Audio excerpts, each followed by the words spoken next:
We're we're so happy that everyone was able to join us again this morning. I was counting the books that were handed out last night. We only had 5 left, which meant that we had 70 people here last night, and I imagine we probably have at least that many today. But if you did not get a book, please, the back table where Emily is sitting, well, where she will be sitting, that back table has extra books, and if we run out of books, we have these printed handouts, so we can make sure that you have the material. There's also pens back there. We do have a few of these if you did not bring a way to take notes. We do have a few of these craft notebooks. Again, they're on that table back there where Emily will be shortly.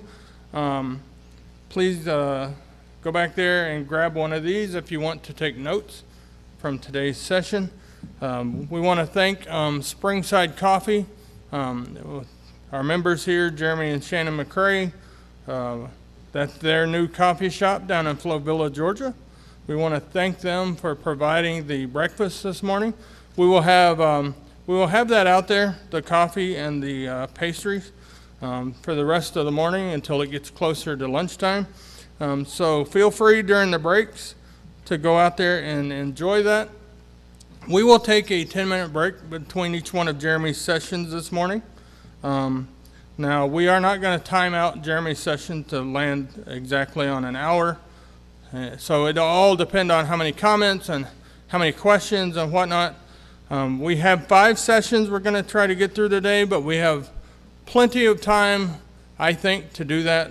And if we don't, well, we'll get through what we can get through, and then we'll deal with the rest later. But I do think that there's plenty of time, so do not hesitate to ask questions or make comments or whatever the case may be.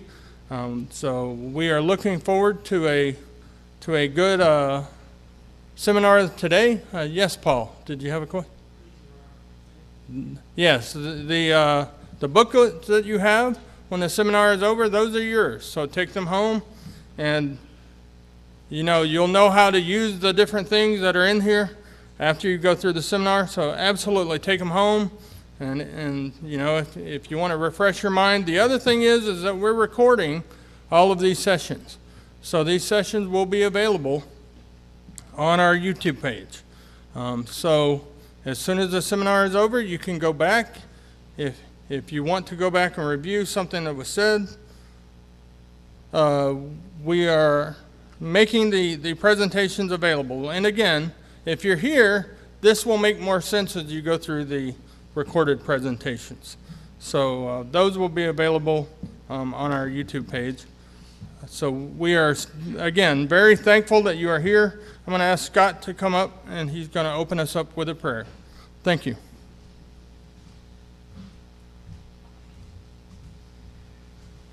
Let's pray. Our great God and loving Heavenly Father, so grateful to you for allowing us this time to be able to come here today and this weekend to seek to understand more about how we were created and how we can better function in this world. And we pray, Father, that you would be with Jeremy as he delivers his message this morning, this afternoon. Pray that you would be with each one of us as students as we seek to understand. Go with us now as we go through this day and on through the rest of this weekend. Keep us safe. These things we pray in Jesus' name. Amen.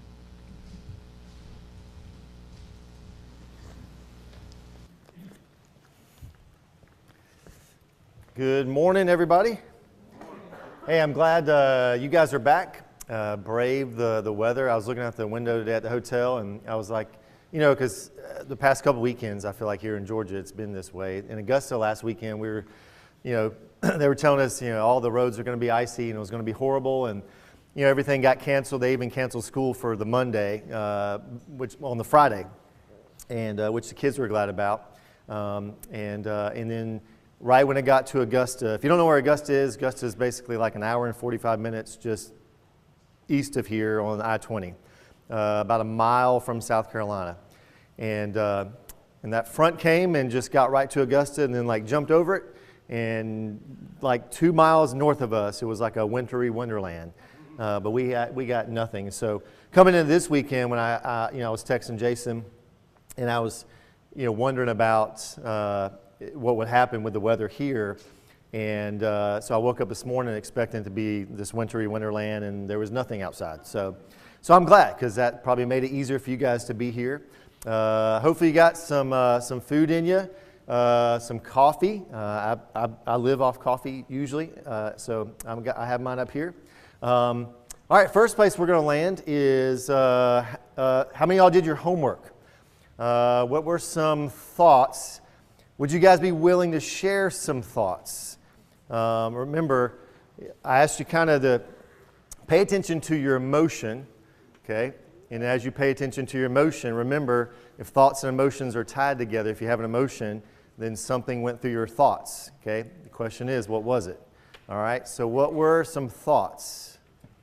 Well, I had Claire's thing this morning when the alarm went off. I doubled up, went for 10 minutes. Yeah. But I also thought, why am I doing this? And my reasoning was, sleep good, bed comfortable. It wasn't a dread, it was, Yeah. Well, and sometimes it's that way. It's not necessarily always that, it's this horrible thing, right? Like the thing, like we were talking about with Claire last night, it's not necessarily, or the example, we were just using her as an example, not that all that was real. But it's not that school is horrible, I'm going to die there, and all this horrible stuff's going to happen. It just may be there's a better option. The better option may be, or it may feel in the moment, right? Sleeping in, the bed's comfortable, it's warm in here, it's cold out there. I face that same thing in the morning times. There's a group of guys I work out with in the mornings, and we get there we start working out at like 5:30 in the morning.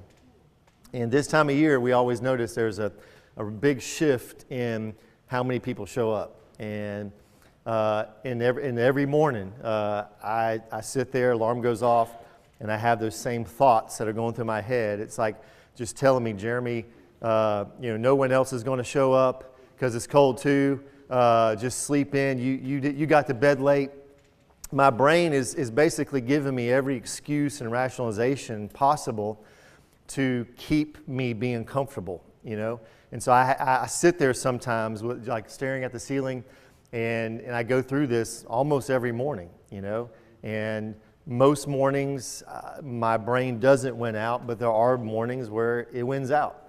And I hit the snooze button like you guys are talking about, and I go back to bed and I wake up later. And then, the rest of the day I'm like tired and sluggish, because usually when I work out, I'm like, I have energy and I'm ready to go. So good one. All right, who else? Anybody else have some thoughts? Well, I had the typical texting malfunction.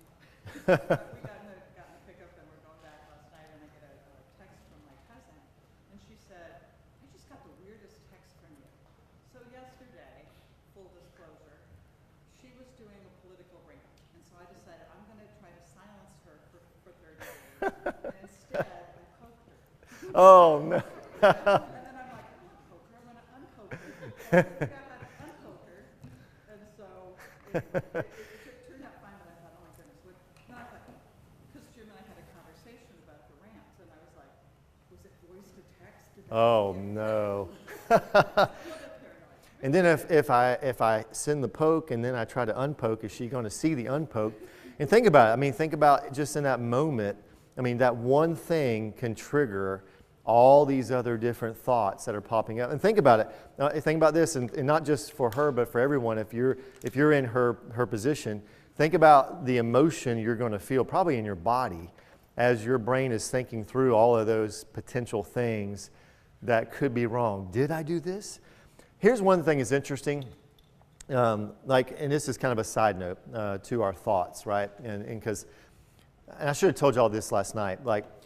We can, in a setting like this, we can only get so deep when it comes to cognitive behavioral therapy and things like that, because there just becomes a point where, I would need to see you, or someone would need to see you in a counseling setting, and we just wouldn't have enough time in here.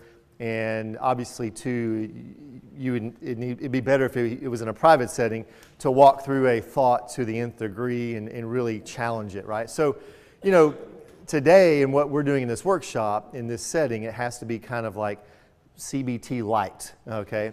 So obviously, and just so you know, full disclosure, we would go much further than we're going to do in this workshop, okay? Because this is, like I said, this is not a counseling office, so I can't necessarily go there with you. But I do want to give you enough tools so we create a decent path for you, so you start to know some skills, some practical things you actually can do. And that's especially this morning. We're going to learn that more heavy this morning all the way till lunch. But as she's saying this, we can feel that emotional response. A lot of times when we ask questions like, well, did I, or what our brain assumes when we ask a question is a statement. Okay, so always remember that. If you're young and dating, right, and and you're a guy wanting to ask out a girl, right, and sometimes your brain may give you a distortion. It may say, well, or it'll say something like, well, she'll probably say no if I ask her, or does she like me?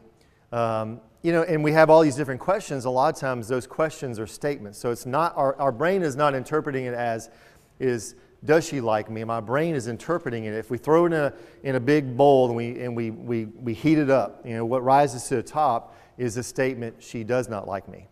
So always remember that. If you're thinking of a question, the question boils up always to a statement. And usually that statement is like absolute, okay? And it's usually very problematic. And now, because my brain's telling me she doesn't like me, okay, inwardly, well, think about what's my emotion going to be. Well, I'm defeated. I'm sad. Think about what my behavior is going to be. I'm not going to ask her out. Now, I could circle back later and have a conversation with her later on, and she's like, why didn't you ask me out? I've been wanting you to for this whole time, and I really like you. And, well, he is defeated he defeated himself, really, because of his thoughts. He let his thoughts get the best of him. And we do that all the time, and we probably do that actually every day. Our thoughts often prevent us from taking steps forward to do some things. Maybe it's even, like my son, he plays soccer. I remember in middle school, he had played like rec ball for years, and he was a decent rec soccer player, as good as you can be in rec soccer, okay? And then, but if you're going to take the next step, generally, and you're going to play high school ball, you end up, unfortunately, having to do travel ball and the club ball and stuff like that, just because the competition is really big. So in middle school, he wasn't going to try out for soccer because he had already defeated himself in his own head.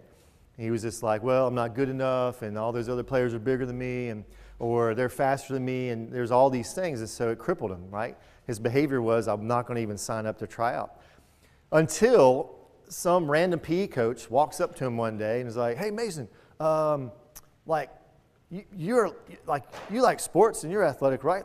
He's like, yeah. He's like, we need some soccer players. Why don't you come and try out? Like, you'll be really great, right? And that's all it took. It took someone else saying something that gave him a little bit of confidence to know. He goes and tries out, makes the team, becomes a starter, and then it just went on from there. And now he's playing varsity soccer, and doing all these things. But it all started with that. I believe if someone wouldn't have came along that wasn't dad or mom, because we're telling him those things, but it gave him enough confidence and it disputed some of his own thinking enough, and he allowed it into his thinking to try out for the team, and everything was good. So I do want you to think about that as we go along. Okay. Any more thoughts? Any more things you guys thoughts? Anything pop up?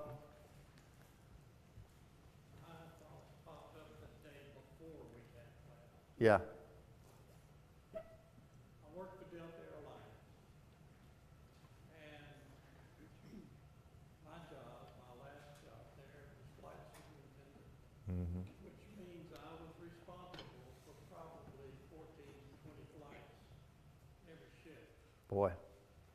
That means I was responsible for the fuel loads, for their routing, for balancing there, make sure it was balanced, not overweight. I sat down the night before, and I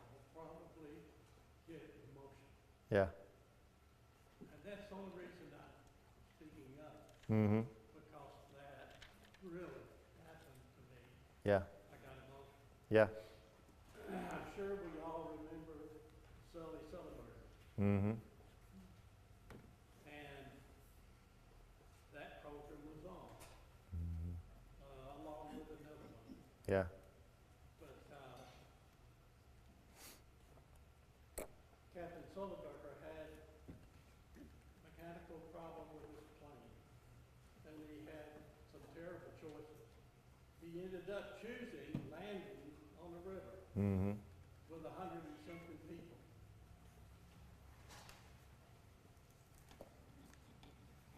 I was very fortunate in the years that I was a flight superintendent that didn't happen to me. Yeah. I had to divert flights for mechanicals, for medical, for weather, Mm-hmm. but everything went smoothly. I Mm-hmm. was sitting there when that plane hit the water. Yep. It hit me Mm-hmm. because I still feel responsible for flights. Yeah. Kate doesn't know I got emotional, Mm-hmm. but it really hit me. Yeah. What if I had been as flight superintendent Mm-hmm. on that flight? Yep. So that was just a Mm-hmm. wonderful example to me. Yeah. I'm sitting there watching it, not emotional, and then all of a sudden, Mm-hmm. yeah, Yep. No, thank you for sharing. What's your first name? Paul. You know what? You know, it's interesting. Like what part of what Paul is like really describing. You know, is really this whole full connection again. You know, of watching something, for example, or even like when purposely thinking about something that could trigger, right? That's that activation point. You know, a stream of thoughts, right? And that stream of thoughts, he's placing himself, in a sense, in this other person's shoes. He knows that job. He's done that job. He knows how that feels himself. He has history tied to that causes that emotion, right? Because you think about, because many times over the years, he's been in that same situation. And so you have that emotion that comes with it. And then behavior can be the emotion, right? Or it could be detaching or walking away, or sometimes the action is, I'm going to stuff this down somewhere and not do anything with it. And even kind of speaking to Paul in what he kind of shared, I would believe that a lot of us could have similar situations, right? Where, maybe you lost someone at some point. You lost a parent or a child. Well, think about it. Because you have those memories in your mind now, in those images, now if you see someone lose someone, or you see them crying because someone's passed away, well, guess what? You're probably going to be a little more on edge emotionally than you ever been because of that history that is in your mind, right? I had that experience. I lost my mom when I was 25, and I remember, after that, I was much more emotional if I ever saw anyone lose their mom, especially. Because that was a part of my history now. That's a part of my experiences. And those things all play in, right? Our early childhood upbringing, I don't always think that we have to go there, but I'll be honest, like in a counseling setting, we go there a lot because there's so much that is a part of our life now because of things that happened many years ago, like was shared with Betsy last night, something happening moons later that takes her back to this 12-year-old little girl, right? And those things happen, and it's the power. It's the power of our history. Those things, it's like they get imprinted on our brain. The back of our brain is the filing system of the brain. That's where we want to store a lot of those things. Well, those things, if we store them correctly, they stay back there, and they're buried, and they're chained up, and they're in a hole, all right? But you can still access them, and sometimes like in counseling, in therapy, we will try to unbury them and bring them up, maybe because we need to process them a little bit differently, so it settles a little bit better, and then you can live with that, right? But often what happens is we have all these thoughts and they spin on the frontal part of our brain, which is the more of the short-term memory, executive functioning. So what happens if something's bothersome to us, it spins up here just spins and spins and spins. And it's almost like a Pac-Man, it's like you have a little opening, okay, and so if the top is where it opens up, that circle spins around, and then every time it hits the top, it opens up, and that's where that thought just keeps being bothersome to us.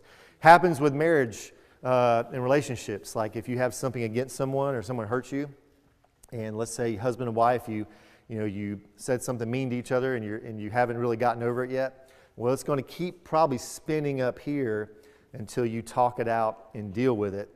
And then once you do, it'll go from here to the back here, and it's filed away, and it's not problematic anymore. And now you can move forward. But if you don't deal with it and talk it out, well, guess what? It's going to keep coming back, and it's going to come up in the next argument. And if we did a marriage retreat or something, we would talk about that stuff. So, but thank you guys for those comments, and I thank you guys for doing your homework. And the big thing is this: is not necessarily that I was expecting everyone to come in here today and be like, I had all these thoughts, as much as my push last night and today as we go forward. I want you to get in the practice of paying attention to your thoughts. That's the big push. And then today, as we go through here, and we start talking about cognitive distortions, now I'm asking you to pay attention to your thoughts, and now I'm asking you to test your thoughts and ask yourself, do I have any of these things, okay? So that was the goal. The goal is not that we're looking to fix those things right away, but I want you to start noticing, and even throughout the day, maybe I say something that triggers you. Maybe I say something that activates you, and it causes a more of a negative emotion. Well, ask yourself what went through my thoughts. What image, recollection, or thought or picture went through there that made me potentially feel that way? Because that's what we need to know. If we know that, man, that's the biggie for us. So thank you guys. So today we're going to end up putting kind of names to what we're noticing, because you can't challenge what you can't identify. So that's a big piece of the puzzle here. So this is our kind of session 2 today, exposing the enemy, identifying lies and thought patterns. And I want to start with Proverbs chapter 14, verse 12. And this is what Proverbs chapter 14, verse 12 says.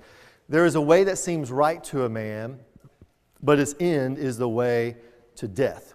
Okay? And this proverb is not just about moral rebellion. I also believe it's about misguided perception. This phrase seems right. It seems to point to this idea of sincerity without accuracy. And many destructive paths begin with thoughts that feel logical and they feel justified or feel obvious. But I think one of the most dangerous things about distorted thinking is not that it feels wrong. It's actually the opposite. It's that it feels right. And I think this verse reminds us that confidence is not the same as correctness. That's why Scripture repeatedly calls us to things like wisdom and discernment and testing, not just trusting our instincts or everything that goes through our mind. So if some ways seem right but lead us in the wrong direction, we need to learn how to recognize when our thinking is actually off. And that leads us, I think, this morning talking about cognitive distortions, which is going to be where we are right here, okay? So a lot of times we'll say cognitive distortions. If we are like doing like true cognitive behavioral therapy, we would probably call it that. We also hear it as thinking errors, and I think that may be like more the simple way of thinking about it. And cognitive distortions are really like they're predictable errors in thinking that really occur, especially under stress and fatigue and fear or discouragement. They're kind of like shortcuts the brain uses to make sense of the world in a quick way. But the problem is our brain wants to do that quickly, but it's not always accurate. Every one of us has distortions, so please don't leave here today thinking that, man, I'm the only one that has cognitive distortions thinking. Every single one of us, if you're breathing and you're human, you have cognitive distortions, and you have them every single day, by the way. We all use them. They're a part of being human in a fallen world. And so a cognitive distortion is not necessarily a lie that you're choosing. It's a conclusion that your brain is kind of jumping to, okay? And so distortions are typically like oversimplifying complex situations. They're assuming motives without really any evidence. They end up turning possibilities into the certainties. And the sort of thoughts are usually built on it's almost like they take a grain of truth and then just kind of explode it. And often that's why they kind of stick at times. I want to reread Proverbs chapter 14, verse 12 again. And this is what it says. There is a way that seems right to a man, but its end is the way to death. And what seems right internally can still be destructive externally. Scripture consistently warns against unexamined thinking. So what I want you to do is I want you to go ahead and grab your workbook, okay? And we're going to end up looking at kind of the most common ways these distortions kind of show up in everyday life. These are going to be some of the kind of common thinking traps. And so if you want to turn, it's actually it's the first real page, okay? Because you got like the inside of the cover and right here. So look at there. So there's going to be like a couple pages that have cognitive distortions. You got the first page, and if you look on the back page, there's 2 more pages that have cognitive distortions. But I want you to look at the first page, okay? Really what this first page is kind of defining it. And what I like about the page after that is, I don't know about you, but if someone can illustrate something to me, it just comes a lot easier for me. So that's why that's why I added those pages, okay? So here's some of the different cognitive distortions. For example, you have magnification and minimization, exaggerating or minimizing the importance of events. You might believe your own achievements are unimportant or that your mistakes are excessively important, okay? So that's magnification or minimization. Next one is catastrophizing. Catastrophizing for me is if I was probably lumping a lot of these into like the big 3 or 4, and if you want to mark these, you can. I would say catastrophizing is a biggie. That's number 2 on here. Catastrophizing, mind reading, fortune telling, and all or none thinking. Okay, so catastrophizing, mind reading, fortune telling, and then towards the bottom you have all or none thinking. Usually if I were saying, hey, here's probably the big 4 that I see most often, when we're looking at thoughts and looking at distortions, those are probably the main ones, okay? So catastrophizing. Basically, I always say catastrophizing is making a mountain out of a molehill, okay? You're taking one small thing and you're making you're blowing it up into something very large. So seeing only the worst possible outcome of a situation. Also, sometimes we overgeneralize, okay? Making broad interpretations from a single or few events, okay? I felt awkward during my job interview. I always feel so awkward, okay? Next one, magical thinking, the belief that thoughts, actions, or emotions influence unrelated situations. If I hadn't hoped something bad would have happened to him, he wouldn't have got into an accident, okay? Next one, personalization.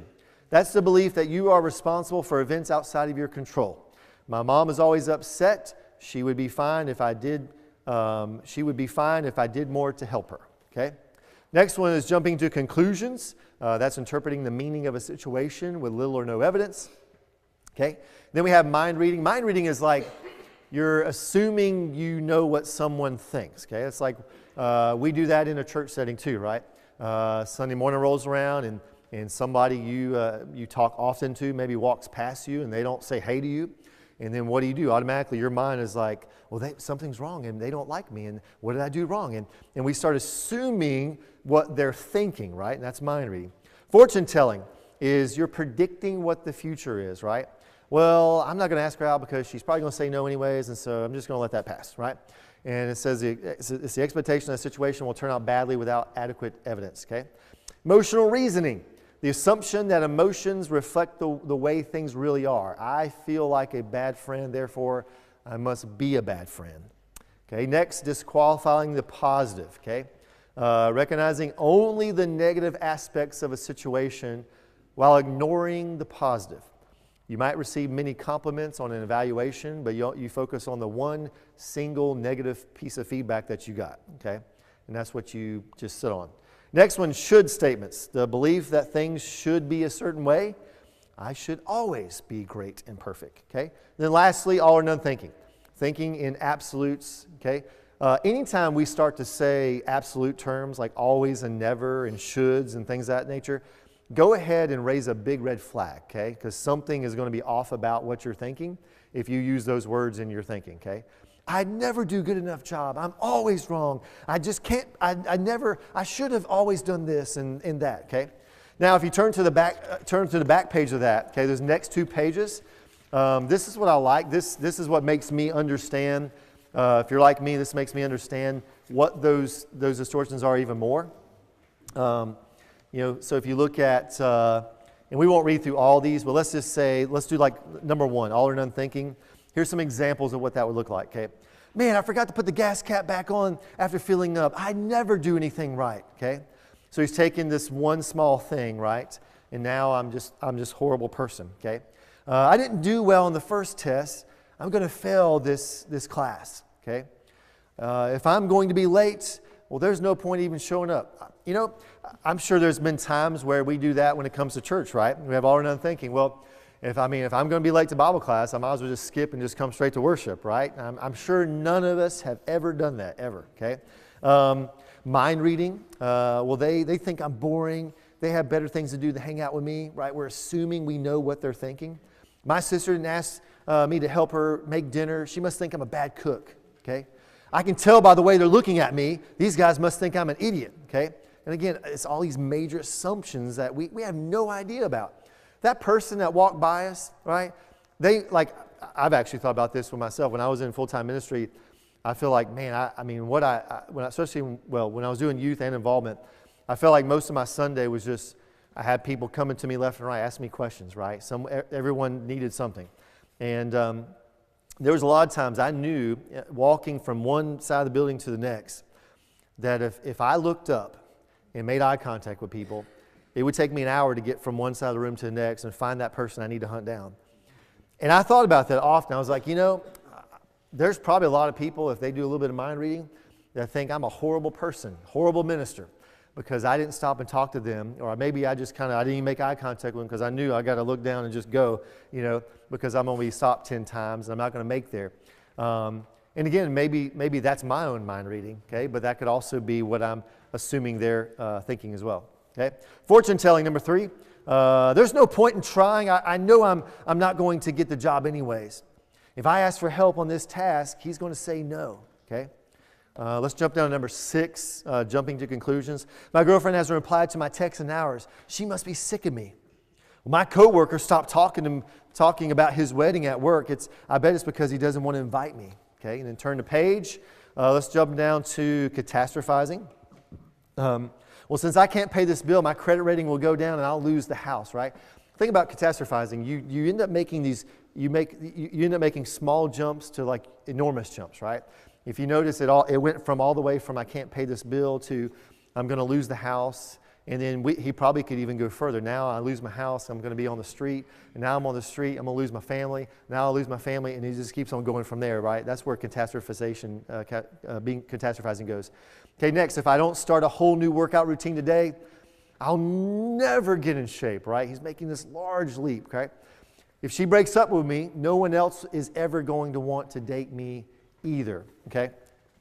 So I want you to look at those because those are, and as we kind of go through this lesson, those are some of the major distortions that we have. And here's the thing I really want you to do is as you go through those and as you glance at those, I don't want you to necessarily ask, is this me? Okay, that's not necessarily what I want you to do as much as I would rather you ask this question, when does this show up for me? Okay?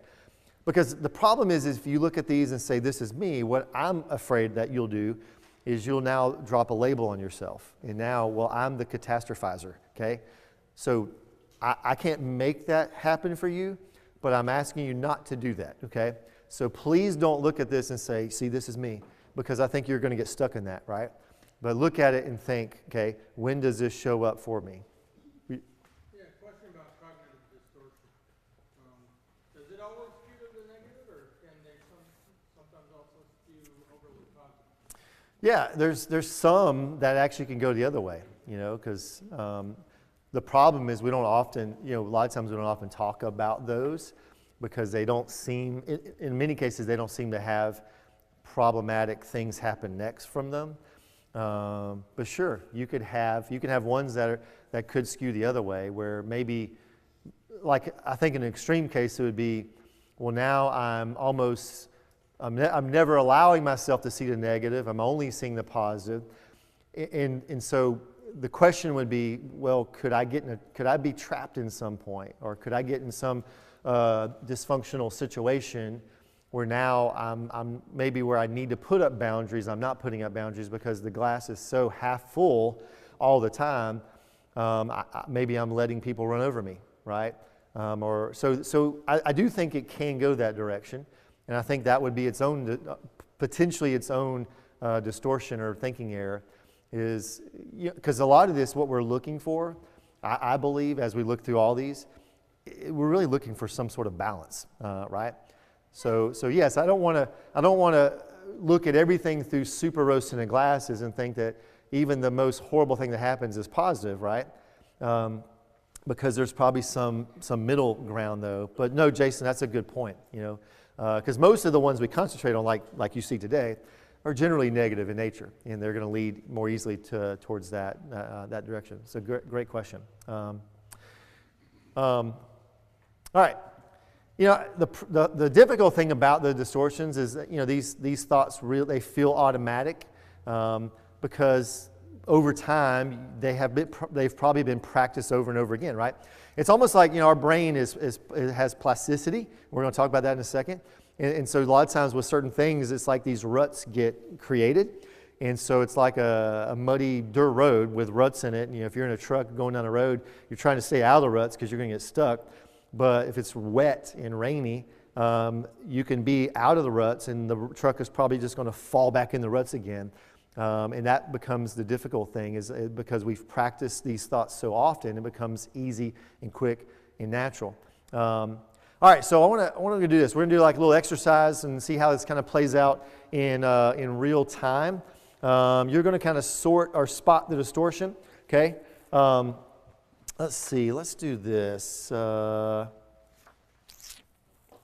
right, so you're going to go to your workbook, and let's go to, you'll go past the distortions. And I want you to go to where it says the cognitive model, okay? And it says it's the cognitive model practice exercises, okay? All right, here's what you're going to do. You're going to pair up with someone. So I would just say whoever's sitting next to you, or if there's three of you, y'all just pair up, But in general, if there's enough of you, pair up with someone, okay? And what you're going to do is you're going to read through the examples, okay? So on that page, it says, see how two people can experience the same situation in different ways based upon their thoughts. Each example depicts a negative and rational thought and a typical outcome of each thinking style, okay? So you're going to have just two situations. The first one, it says, Jason and Kurt both receive a negative evaluation at work, okay? And what's going to happen is Jason is going to have the negative thought. Kurt is going to have more of the rational thought, okay? And if you go down the page, you're going to have Gwen and Shirley. Gwen and Shirley both have an argument with a close friend. Gwen is going to be the one that has the negative thought, and Shirley is going to have the rational thought, okay? All right, so I want you to you've looked at the distortions, so you're probably going to have those handy.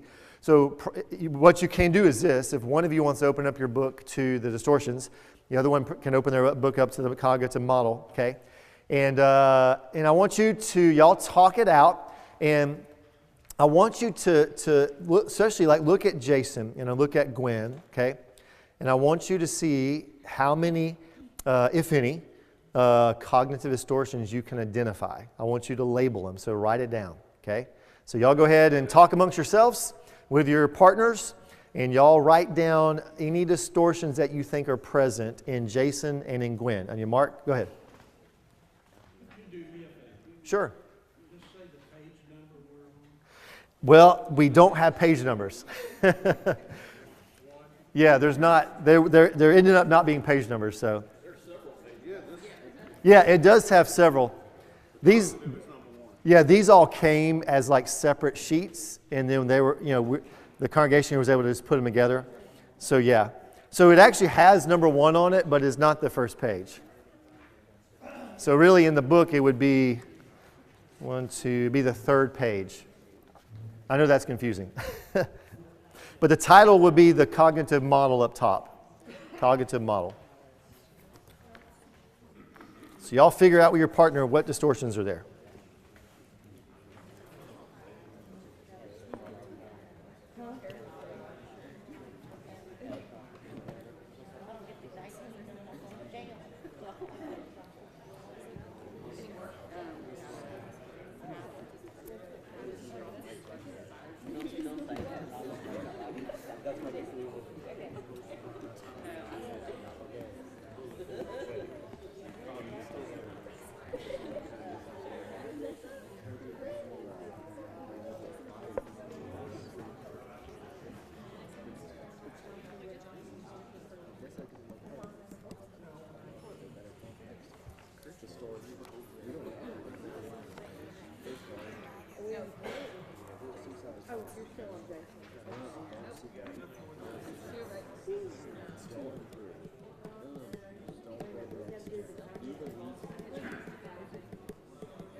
All right, is everybody close to being done?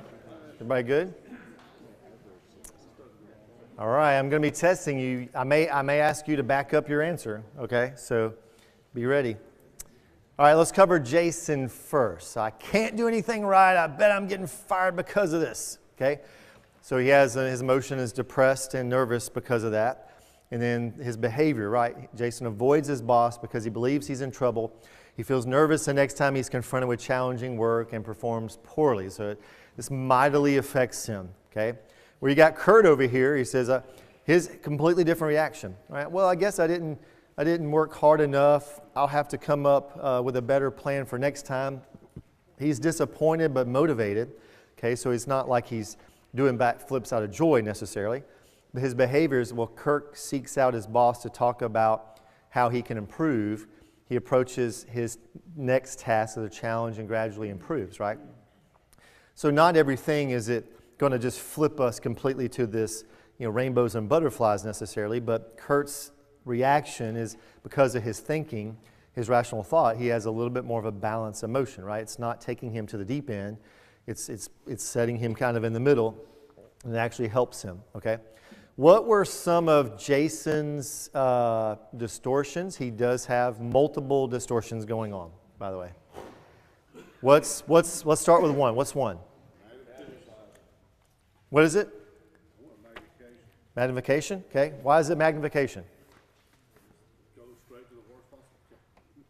Okay. They said something bad, I'm going to get fired. Yeah. Okay. What else? Catastrophizing. Okay. All or nothing. Okay. So the catastrophizing, if you look at it, he goes straight to I'll get fired. He goes straight to the worst, right? So he's taking something particularly small he doesn't really know about. He's jumping to the worst possible conclusion, catastrophizing. You mentioned all or none. That is more like, okay, it's like one mistake equals total failure, right? So it's all or none. Okay, so he has that. Okay, what else does he have? Okay, I heard fortune telling, right? He's predicting really a negative future. Okay, he doesn't really know. He's predicting the future. Okay, what else? Jumping to conclusions. Okay, what else? I would give the supervisor F. Yeah. That's part of this, the supervisor has to really Yeah. explain why Yeah. they're getting this. Yeah, exactly. It could have been handled way differently, for sure. What about this? Like, what about overgeneralization? It's this idea, one error equals kind of this sweeping conclusion. I do think there's a couple other ones that were like maybe implied. Like I think labeling can be kind of implicit or implied there. Like it's almost like he's implying that he's incompetent. Okay, so that one could apply some. Maybe emotional reasoning. This must mean I'm really failing at this. Okay, so think about it. I mean, just in that short thought, I can't do anything right. I bet I get fired because of this. Right? I mean, we came up with what 1, 2, 3, 4, 5, 6, almost 7 or 8 different things after the whole group really went after it. That's a lot of distortions, right? But I think it shows you the power of one set of simple thoughts can be that far off, right?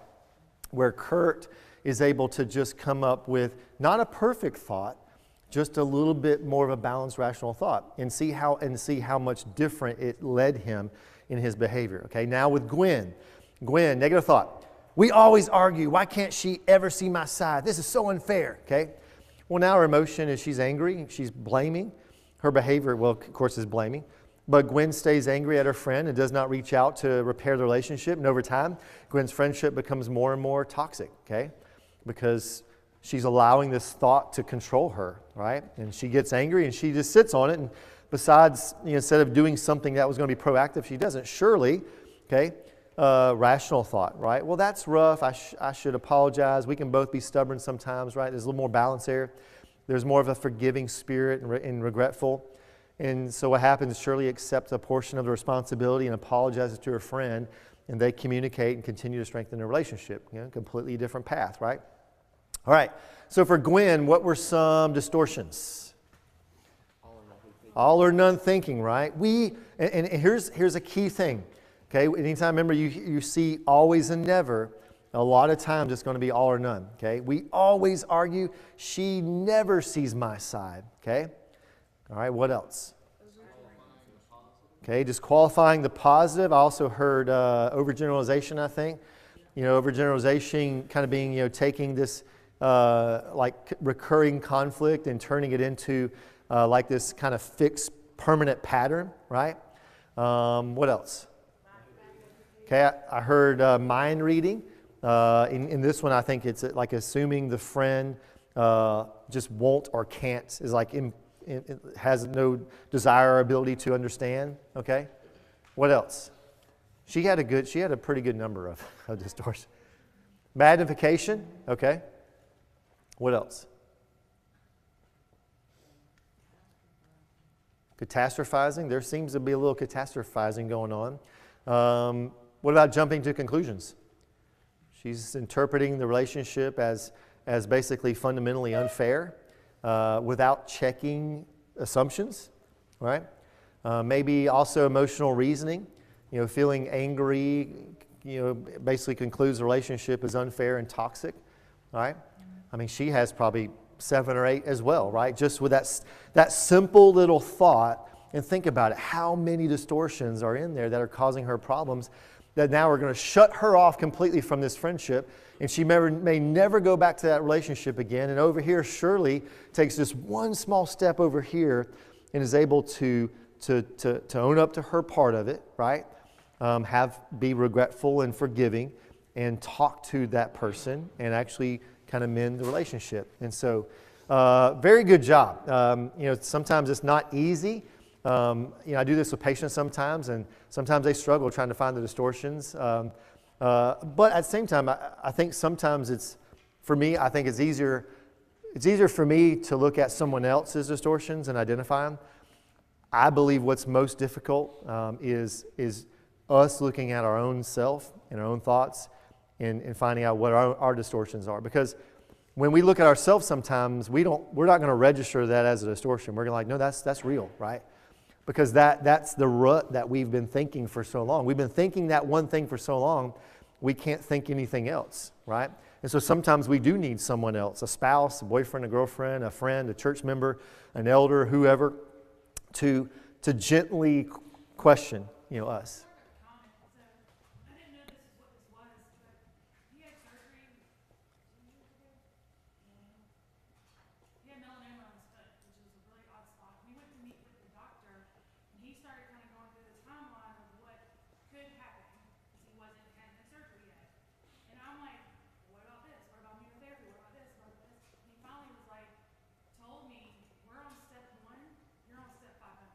Mm-hmm. So we need to get back to step 1. So I think that's what you're saying. Is like you gotta have somebody else bring you. For me, it was real. I was already like Yeah. 2 years down the road getting therapy. Yeah.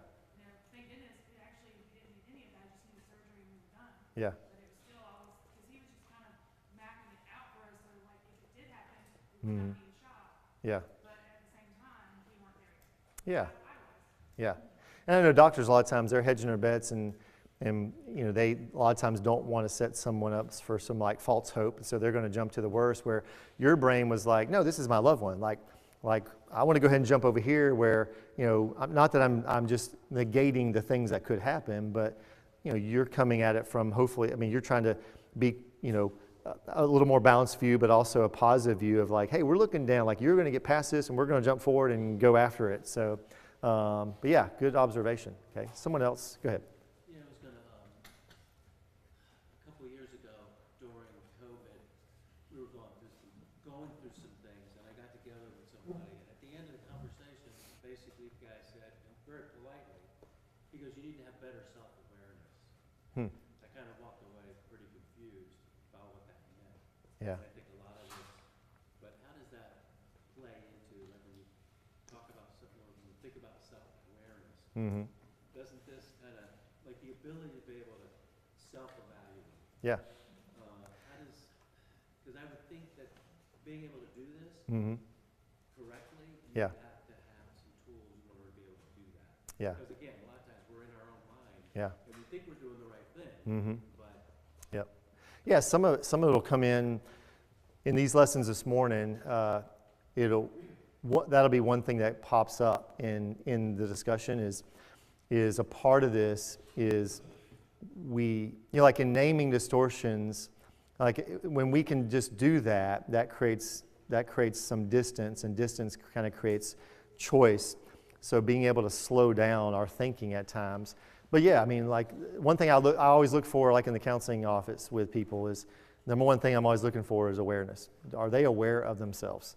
Because then my role ends up becoming sometimes, if they're there with me, is helping them see themselves. And so helping them gently see, hey, maybe there's another option here. Like maybe there is something going on. And I have to be really delicate because I don't want to hurt them and make them and burst their bubble necessarily, but I also need to push them enough, And so yes, I think on one end, the more we can do that ourselves, and that's a part of what this morning is about, is like, how can we get in a practice of making sure that we're self-aware? Like, are we aware of ourselves? Are we aware of our own thinking?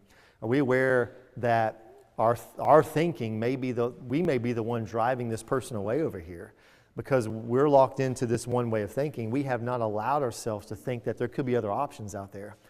And even if we don't agree with the other options, if we just realize there could be other options that people think of, and they may be thinking this one, well, that creates a little bit of a bubble of being able to think differently, and that could help us enough to loosen up things. Mario? In this process, in this study, when you counsel, how important is it? Because the way I see it, I've lived long enough to encounter some kind of behavior here. And you sit here listening to all this, and it seems like it could get to like paralysis of analysis. Mm-hmm. How important is it to be reminded that if you look at our Lord, especially as Jason and I were talking, he reminded the Pharisees and Sadducees to look at the inside of the cup, because they were just looking at the outside. There goes that Yeah. self-analysis. Mm-hmm. And we know in James it says to have a sober judgment of ourselves. Yeah. So how important is it to remember his love to have encountered every single one of these characteristic traits? Mm-hmm. And then if you add to that our own mistakes that we do when we behave this way. Mm-hmm. So do you think that it's crucial to keep on reminding ourselves that the Lord does give us balance? That's where the balance is. Mm-hmm. And to keep on reminding ourselves that he understands Yeah. all that we're talking about. Yeah. That's the anchor. Today, in one of our lessons, we'll talk about that as well. Almost all of this for us as Christians is, are we anchoring ourselves in truth, right? Because, we're in this workshop, we're mixing the psychological with the biblical, but God came up with all this in the first place. Psychology just came along later and put different terms to it, right? And so, What I'm asking you is how do you keep on reminding the audience of that as we're going through these exercises?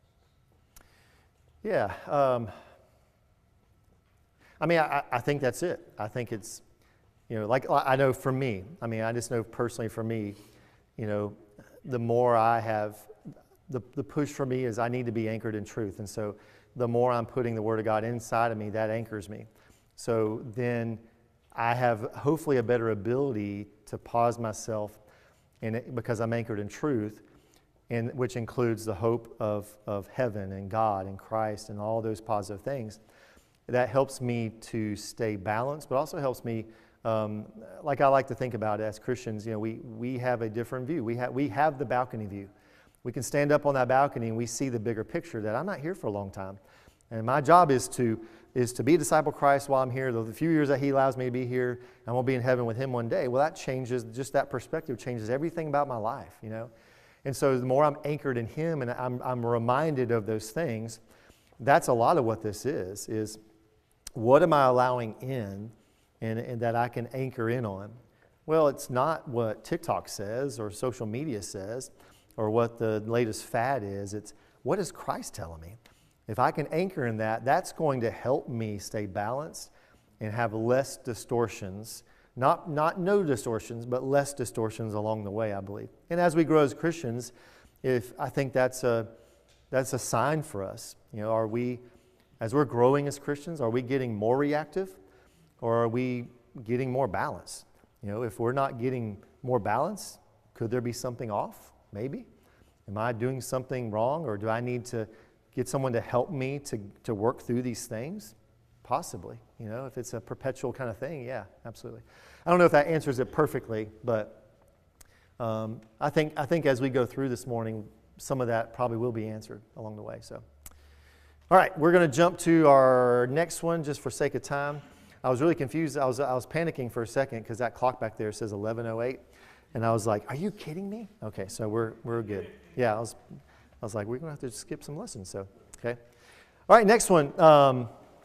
This we want to kind of take a step deeper. So we have this idea of facts versus interpretations. The brain often, treats interpretations as facts. Emotions respond to meaning and not data all the time. And so the way I think about it is this: is like facts are what a camera would end up recording. Interpretations are the story that we're going to actually tell about that thing that was recorded, right? Which is not always the same thing. And I think the scriptural tie-in is here in Proverbs chapter 18, verse 13, where it says, if one gives an answer before he hears, it is his folly and shame. And I think this proverb can actually kind of address mental speed and not just verbal response. And many of our emotional reactions happen because we answer internally before we fully understand. And so jumping to conclusions is not just a communication issue, really it becomes a thinking issue.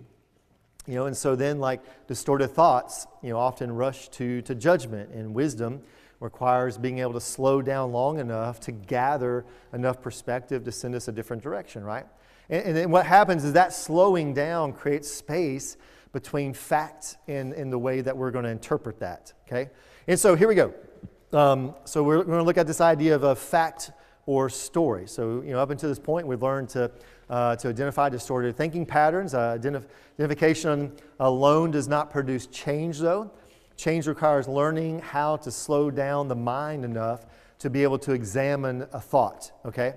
And so most emotional distress doesn't come from what happens to us, because remember, I tell people all the time, the trigger or the activation has no power over us, right? People can have some pretty horrible things happen to them around us, and that's not the thing that has the power, right? It's how we process it. So most emotional distress doesn't come from what happens to us. It comes from the meaning that we end up assigning to that thing that happens. So the exercise we're about to do together will teach us how to slow the moment down so we can see where meaning is actually being added. And in every worksheet we're probably going to, in every exercise we do as we go throughout this morning, whether it be like the thought record in our book, or putting thoughts on trial, or Socratic questioning, really all depend on this one skill, which is really how can I separate the facts from the interpretation of it, okay? And I think, we look at it and we think, okay, the biblical and the psychological kind of frame some of this, right? Because Scripture consistently calls us to test and examine and discern, not to immediately trust our first conclusion. A lot of times if we trust our first conclusion, as we're learning this morning, it could be wrong. I want to read Proverbs 18:13 again. This is what it says again, Proverbs 18:13. If one gives an answer before he hears, it is folly and shame. And many of us, I think, answer internally before we fully understand the situation. And what happens is often speed ends up masquerading as certainty.